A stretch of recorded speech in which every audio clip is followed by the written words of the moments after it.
Are you kidding me? Kumatora is learning very quickly. Just walk in circles.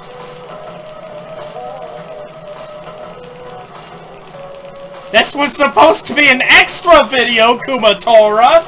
Something that would be optional to see! Come on! Learn! Learn! Push that CD into her face. My arm's getting tired! Defense down! And the people who skipped this episode will wonder why in the world, when in the world she learns that. I'm saving just because of that. Anyways, Kumatora, please do not learn anything. Did you just see? What? With Bodhi? Yeah. You like you walked away and you were like. You like spun around. Yeah, because he's following your path. Anyways, now that we got that out of the way, we're gonna have an extra video today, where we look at the battle memory things, because there's a ton of funny things here. Friend or foe, even when flat, broke, and stepped on, this imitable bug is always optimistic. Joey, we're gonna alternate, okay? Mr. Batty. A bat native to the Sunshine Forest. It loves ambiguity and tends to be wishy-washy. Yeah, monster. Desperate to be embraced as sweet and delicious, prefers to veg out underground as much as possible. Great job. This monster is a small bug fused with a cheap lighter. It's doomed to a one-time use. Cheap lighter. The buzzing wings on its back were probably transplanted from a giant insect. Compared to snakes that always bite, it doesn't bite as much. But it does bite, so be careful anyways. Sweet, piping hot, and yummier than a roasted chestnut, but still a monster. Would probably go well with butter. A mischievous prankster. In some regions, the males are referred to as naughty moles. Someone has modified this gentle reindeer to make it aggressive. His aggressive pose is so intimidating, it makes you grateful that it isn't enormous in size. This mouse squirrels away everything and everything, even burying its worries and responsibilities. Apparently heals people who are hurt, but whether they like it or not. But its name is a little iffy. Walking bushy. They gather in groups to protect themselves from enemies. They'll probably attack anything that appears to be weaker. The look on his face growls, calm boars don't deserve to be called boars. When it doesn't move, it looks just like a rock. When it does move, it still looks like a rock. Very orthodox decision. He favors for its personality, but not for its voice. It got sick of being a plant, so it gave walking a try. There's no going back now. This vicious, mechanized monstrosity was once a friendly animal known as a Drago. Drago. Drago. Malfoy.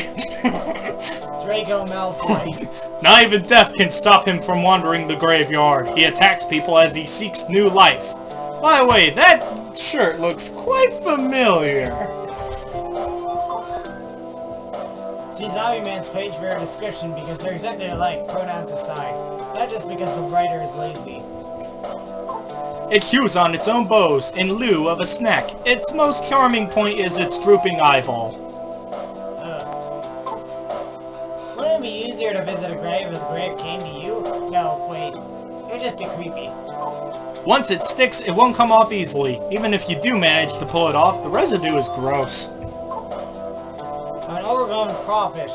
Those pig pincers are so handy, they could shear a sheep near bald. Some ghosts in Oso Castle are understanding and kind-hearted, but these ones are plain old mean. There's nothing special about this spider at all. It isn't poisonous. It doesn't have any medicinal benefits whatsoever.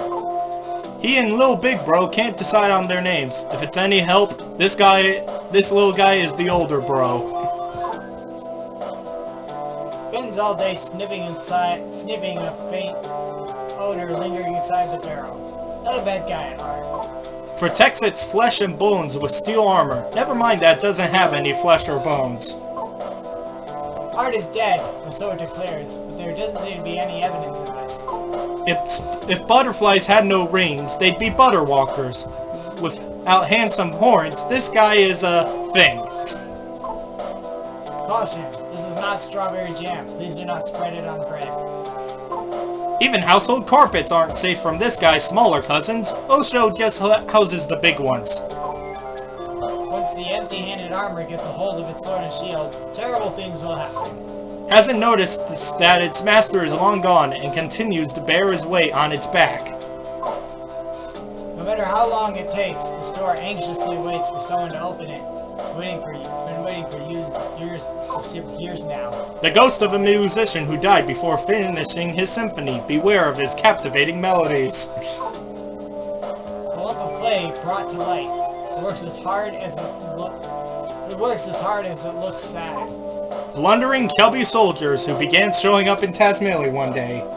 They hail some guy named Hydra for some odd reason. Hey, Hydra! This pig mask surveillance robot doesn't utilize infrared detectors. It responds to smell instead. Endlessly lingers around graveyards all alone, it flames burning with regret. The escape flaps gallantly in the breeze. It's nihilistic, obnoxious, and totally cool. An enormous snake that rules the Oso Castle basement. Disturb its sleep and it will tidal wave you goodbye. Its favorite dung is that of the cactus wolf, but usually it just makes stew with sand lizard dung. Oh yeah, dung beetles clean up their messes. In return, they eat the dung beetles. Not exactly a fair trade. Flies all around the desert with his chin chattering. Makes its opponents feel foolish. Digs a hole and waits for ants to fall inside. Doesn't mind if humans happen to fall in it instead. The cactus wolf has a wolf cactus attached firmly to its forehead. The two get along quite well. That's probably me. If you rub your eyes after touching this guy, your legs will turn to goo. Be sure to wash your hands. Gets cranky once it's grown tired of acting upbeat, even cursing at the rattling of its own dry bones.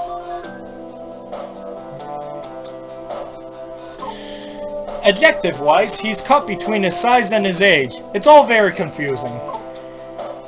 This pig-masked weapon raises an awful racket and belches black exhaust fumes without remorse.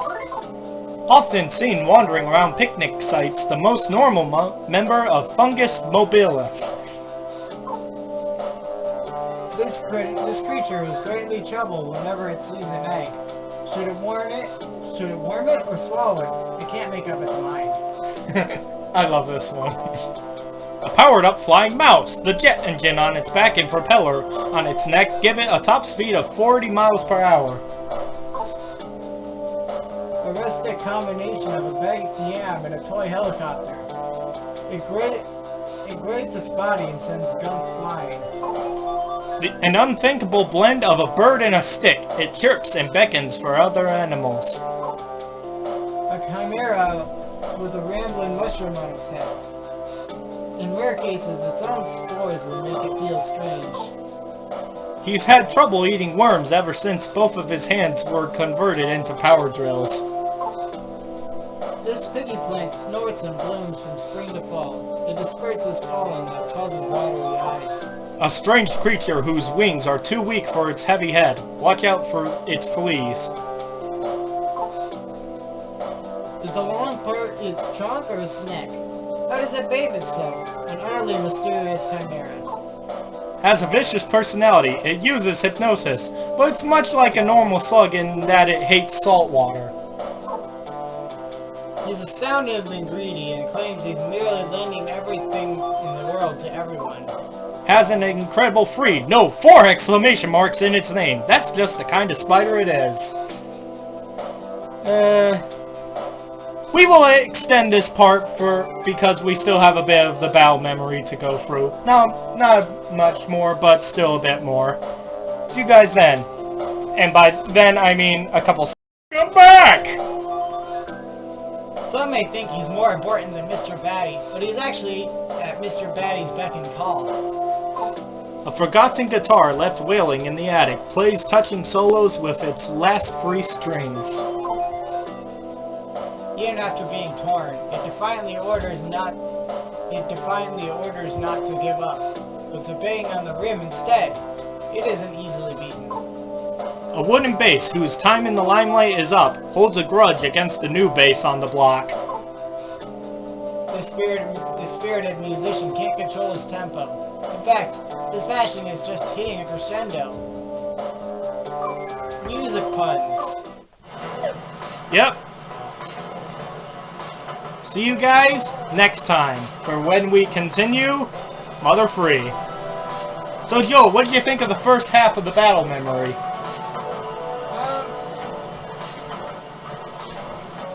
I don't know. It was alright. Okay!